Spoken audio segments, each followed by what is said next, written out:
Hey guys, my name is Joel Tovlon. I am a current member of Group I on our Global Business Policy Simulation. And for other viewers out there, I am a finance major at Northeastern State University. In this short video, I will be discussing Chapter 4 in our book, which currently focuses on evaluating a company's ability to compete successively using its internal and external resources. I will be referring to my notes throughout the course of this video.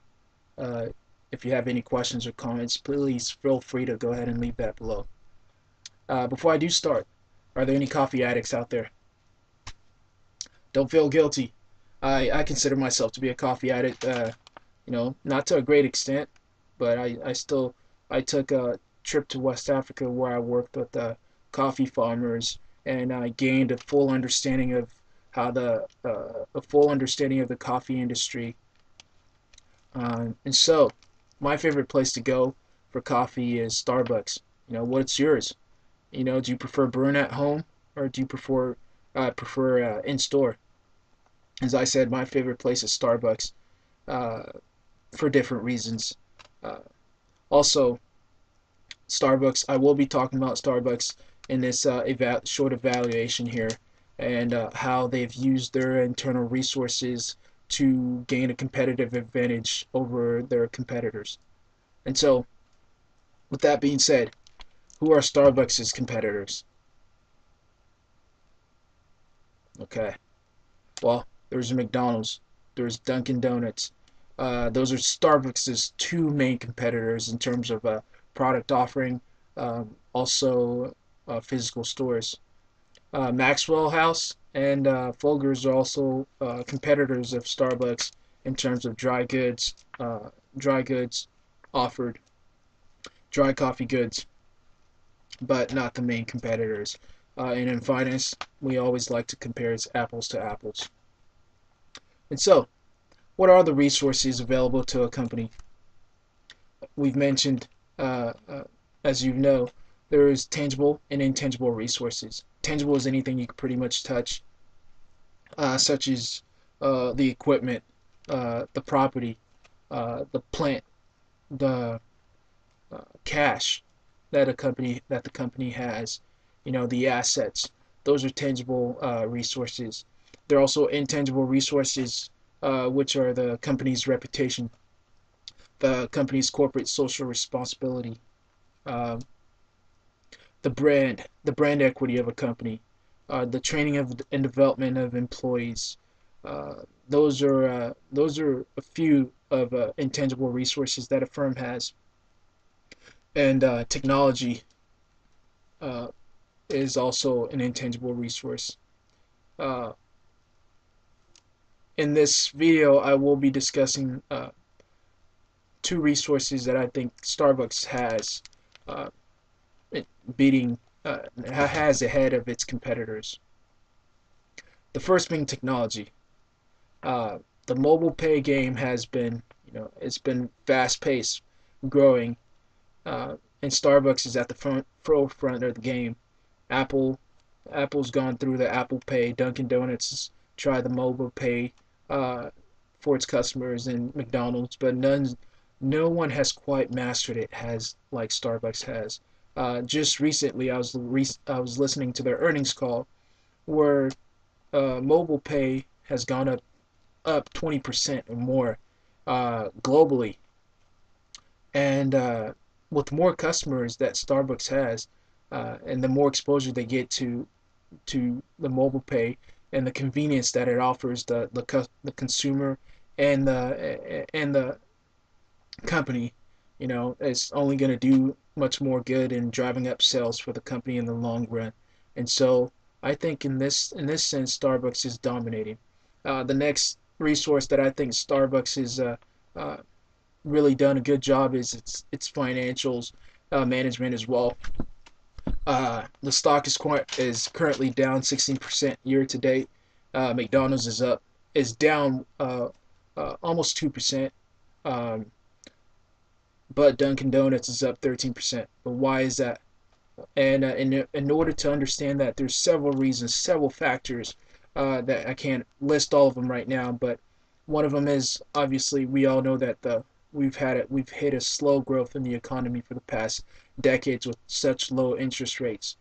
Uh, and Starbucks is prone to economic changes. The company as a whole is really prone to macroeconomic changes. The prices of coffee, first of all, are expensive as opposed to Dunkin' Donuts or McDonald's. But you pay pretty much for the premium coffee, and in an environment where you've had you've had some low cost, interest rates is low, cheap money. People have more money in their pockets to be able to spend on a $5 or $4 coffee drink. And so, in that sense, this is why Starbucks has still prevailed, although investors were expecting for it to, kind of choke up in this low growth environment. Just recently, they just beat their earnings estimate for this quarter uh, and reported almost a 23% uh, gain in their revenue. And so, this tells you a lot about this company. That this company has found a way to still grow even though the economy is still low. The cost of sales of Starbucks is a lot higher than that of Dunkin' Donuts.